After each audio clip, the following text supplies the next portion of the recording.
Before I get into today's review, thanks for helping me reach 5,000 subscribers. I posted a full arm reveal on my Twitter that you all should follow. Link is in the description. And I've also started streaming on my Twitch a couple times a week. I'll most likely do it at least once every week from now on. And yep, also link is in the description, so follow that. Now on to the review. Chapter 75 of Kengan Omega was absolute hype and honestly one of my favorite chapters, and I'm so glad the fight turned out this way. Our boy, the monster and absolute tank of a machine, the German machine, Julius, can have all the respect now. I don't care what anyone says, Julius gets all that respect for being a muscle-bound king of the Chads. So the title of the chapter is God Killer. We start off in Germany in the past prior to the tournament with Mutaba arriving at Julius's home gym, and gotta respect the drip Mutaba has right here, gotta respect that. I didn't expect to see Mutaba wearing something like this, but we got to see it and I'm happy. Very worthy meme material. We see Julius training in his home gym with Mutaba saying he expected something more modern. As we know, Julius went from having the most modern training and everything. Now since he left, he pretty much gone to the basics and just going to lift like an absolute Chad. Mutaba pretty much telling him that the match is being rescheduled for 1 month and everything. He's getting ready and that he's going to get a large amount of money if he wins his fight. And Julius, the absolute tank, don't worry, you're in luck. I've reached an even higher height. Now no one can put me to shame. Not Wakasuki, not Kanogito, not even Kuroki Gensai. So Julius, mate, he believes in his almighty power that he has here. And then his new ability known as God Killer Rock Drills. I personally still don't like the look of his new super muscle ability thing. I don't really like the look of it. It makes me feel some type of way. Let me know down in the comments what you think of Julius's new look or how his arms look with his new style. We've got everyone in shock about his new ability and they mentioned that it's muscle control. I've never seen anyone control their muscles to that level before. We've got Tomoto getting up from the previous blow, this in blood coming off his face, how he took a lot of damage from this one direct hit from our boy Julius.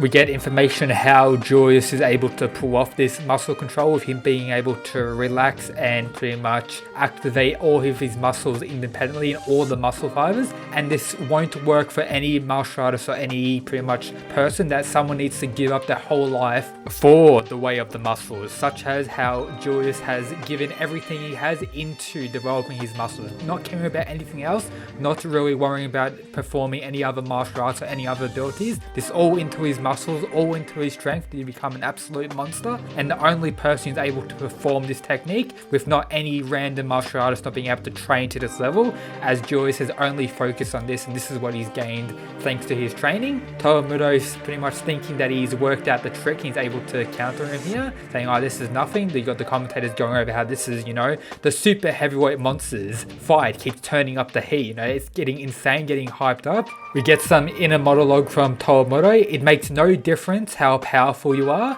As long as I focus on your arms, I will not miss my timing. So Tomoto is confident, and based on Julius's facial expressions, he is confident as well. We finally get the name of Tomoto's technique that was similar to the Nikko style technique. It's called the Breathing Mountain. We got Wakasuki, talking about what's going on. He's preparing for a counter. He'll have to approach with caution. Julius doesn't give a fuck. He's ready to go. He doesn't care what Tomoto's doing. He's just, waiting for his chance to attack. We get the masked fighter from Team Purgatory, Tarashi, talking. We get him saying, Toa's on fire now. This match is out, having confidence in Tomoto as well.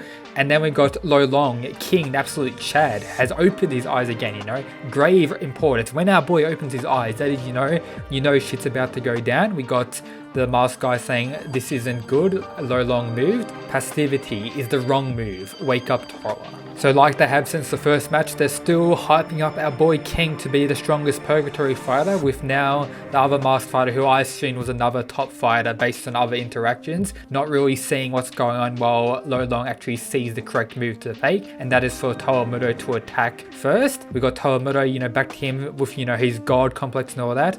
I am the mightiest of all Maori. No, the mightiest in the world. And Joyous, rushes for the attack. Towamudo playing passive, trying, use his ability to counter Joyous. Mudo, secret technique, goes for attack, and our boy, Joyous, just smashes him over the head, pound him into the ground. Some insane art here. This top 10 panels in the whole Kengan Manga right here, absolutely insane. We got, shocks from Wakatsuki Oma. We've got Lo Long King. What a fool, shuts his eyes again, knows Towamudo has lost. One punch was all it took. The referee in shock, and Towamudo has been slammed into the ground. Half of his body is in the arena. There's blood everywhere. The arena is destroyed, and Towamudo is down. We got Wakatsuki smiling. That's unreal. By all right, Towa should have landed that counter, but Joyous was able to repel this by spinning his forearm. We go over how this technique, new ability, and the spinning of the forearm and muscle pretty much contraction to the utmost degree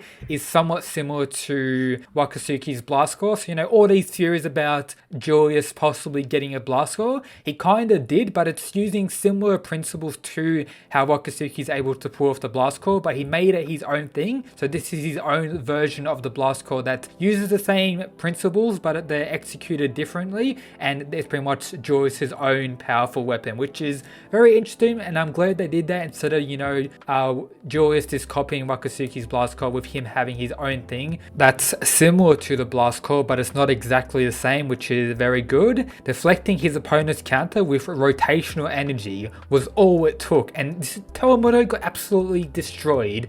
Joyous Reinhard, the absolute monster tank from Germany, has destroyed Towamudo and is the first winner from Team Kengan. Techniques and strategy are meaningless to him. He overwhelmed technique with sheer power alone.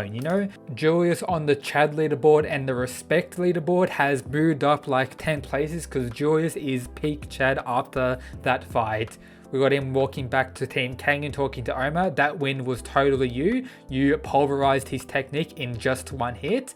And then, this almighty Chadness, the truly strong need no techniques. But more importantly, Tokita Oma, I don't think that man is a member of the worm you're looking for. Yeah, that looked like the Nico style at first, but it was something else entirely. So Towamudo wasn't part of the worm. I predicted this. I didn't think Towamudo was the worm person, with him only having a technique that was similar to something in the Nico style. And then after that, as Joyous is walking off, we get one of the biggest bro moments in the series. We got Wakatsuki, going for a high five with him. You're improved again, Joyous. Enjoy saying, I'll be cordial with you, but only this once. Big high five, bro fist from each other. Very cool. Kengan Association has got their first win with Purgatory still on too. And then the last thing to note about this chapter is Yamashita saying 10 matches to go. So that pretty much confirms that each one of the fighters from both teams are going to end up fighting. So we won't have like a absolute, domination from Purgatory or Kengan after this, that they're going to have all the matches in the tournament and each fighter is going to get their chance to fight. So that's cool. Stuff could change, but just getting that clarification was good to see. But absolute hype. Joyous, the first winner. I'm so hyped. One of my favorite chapters so far. And that's pretty much everything for today's video. Hope you enjoyed. If you did, make sure to subscribe. Let me know how you enjoyed the review and how you enjoyed the chapter down below. And that's it, guys. Peace.